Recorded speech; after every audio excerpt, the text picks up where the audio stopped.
跨性别者是我们身边那些不认同自己生理性别的人。跨性别有3种情况：跨性别男性、跨性别女性以及第三性别，又称性别酷儿。例如，一名男子拥有男性的生理结构，但是心理上一直认为自己是一名女性，这时候这个人就是跨性别女性。同时，跨性别还可以按照程度划分为轻度、中度和重度。往往重度跨性别者会强烈反感自己的生理性别和特征，强烈希望通过手术来改变自己的生理性别。而如果他们得不到家人的支持，没有资金去做手术，部分重度跨性别者会通过药物消除或减轻自己的生理特征。这一类跨性别女性在网络上曾被称为药娘。所以跨性别者是一个集合名词，包括了变性人在内的诸多细分人群。刘培林网络上被称为大喜哥，生理性别是男性的他穿了16年的女装，曾因生活所迫逼自己换上男装，坚持半年后，大喜哥仍然没找到工作，被社会排斥，所以决定又换回女装，不想再为难自己。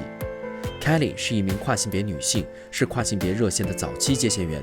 据 Kelly 的自述，早在婴孩时期刚具有性别意识的时候，她就觉得自己是女生，于是在21岁，她接受了性别重置手术。同时 Kelly 也表示并不太理解性别酷儿，因为她对自己的性别认同没有灰色地带，认为自己是100%的女性，只是生错了身体。像大喜哥 Kelly 这样的人总被称为异装癖、异性症，因为大部分人认为这是一种精神疾病，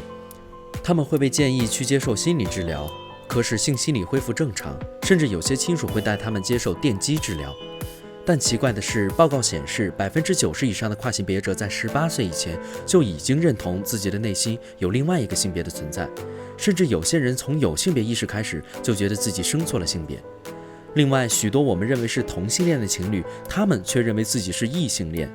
例如王小波的遗孀李银河，在2014年被爆出和一名女子同居，同性恋身份被曝光。然而他发了一篇声明，说他与一位跨性别者同居17年，他们是异性恋，并非同性恋者。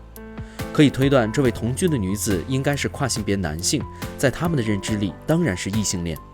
所以部分学者及民众认为性别早已是一个超越性别本身的概念和范畴，并呼吁公众以更开放、更多元的眼光看待性别，去除二元对立的社会性别刻板印象，并主张去除将跨性别者的性别和取向作为精神或心理疾患进行治疗。同时，也有一种观点认为，即使跨性别不是病，但目前跨性别者也会出现社会适应不良的状态。大众媒介中展现的开放的性别模式会对青少年产生不良影响。2015年，美国总统奥巴马为维护同性恋与跨性别群体的权利，在白宫的行政办公楼首次增设中性厕所，随后部分州也相应颁布同样的行政命令。但保守派人士对此持反对意见，例如华盛顿州参议会否决了中性厕所的议案，理由是商家无法阻止男性装扮成跨性别者在更衣室内性侵女性。目前在世界各国对跨性别者的讨论从未停止，相关医疗技术也急需发展和规范。但值得庆幸的一点是，当大众对自身性别权利开始公开的表达，那么一些刻板的不良性别规范就获得了一种可被讨论、撼动甚至改变的可能。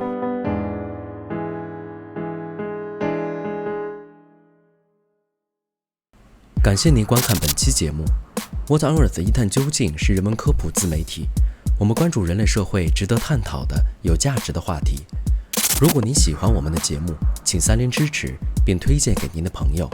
共同开启更多可能性。